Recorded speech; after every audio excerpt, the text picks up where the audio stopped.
When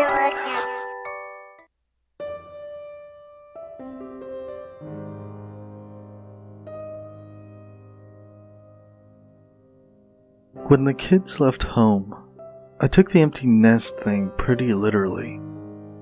I love animals, and I'd always wanted a parrot, but really have never had the time. I don't use euphemisms like no longer with us, so I'll just say it. My husband is dead. Heart attack 5 years ago. After working 2 teenagers through that sort of loss, and myself as well, I can't say I ever had much me time. When the kids left, I felt a kind of freedom I hadn't had since I was 18 years old and just on the verge of independence. I was almost giddy the day I went to buy Henry. Henry was a beautiful yellow napped Amazon. He loved to talk and picked up words so quickly that at times it was almost scary. He heard me on the phone once. "Okay, Linda, thanks for calling. What's that?" "Oh, of course."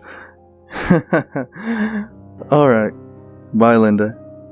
"Bye, Linda," Henry called out. Henry, clever boy.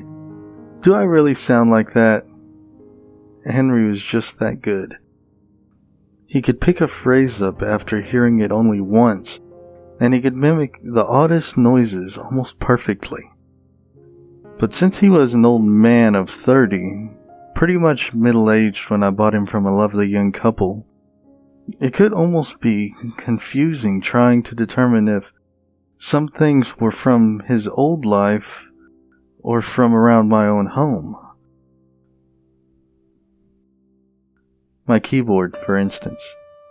I never played it for him, but there was one specific beat that he was always mimicking that I had never heard on any other keyboard.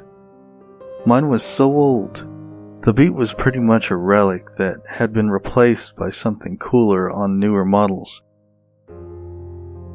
I was certain I hadn't played it, but where else would he have picked it up? There were other noises that made sense, but also could not really be explained. The sound of footsteps going up my stairs like someone was running. I knew the sound of my stairs, and even for non-vocal sounds, Henry was a perfect mimic. I know the sound of someone running up those stairs, from 20 years of kids flying up and down, but I hadn't ran up those stairs in years. Henry kept up with the strange noises. The attic door being pulled down had a specific thump and creak that was very distinct.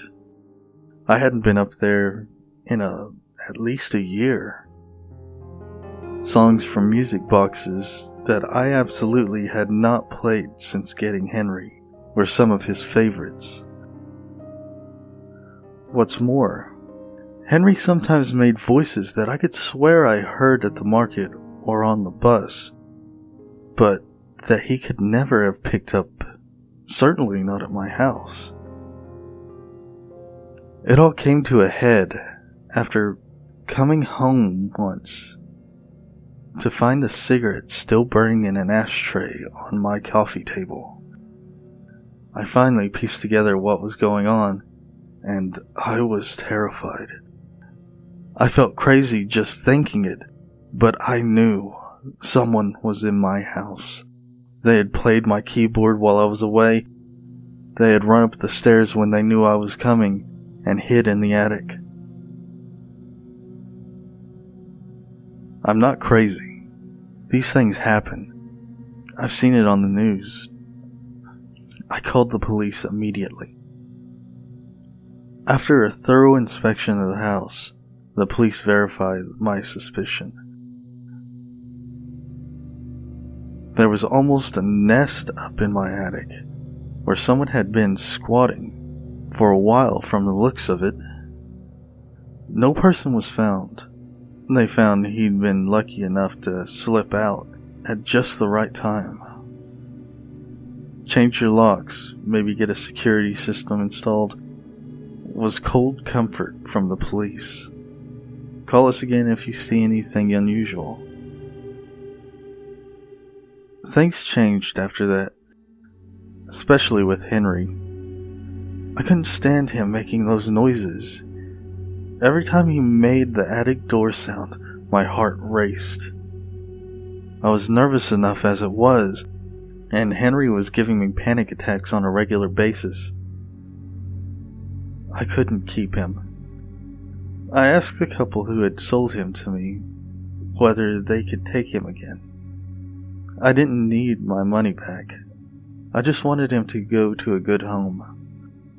To my relief, they were happy to take him off my hands, and we arranged a pickup date. I'm counting down to when my nest will empty again. I woke up just a few hours ago to Henry's staircase running noise and attic thump. Henry, go back to sleep, I called out. He can't be gone too soon. But, wait, it's Saturday, right? And the pickup was Friday.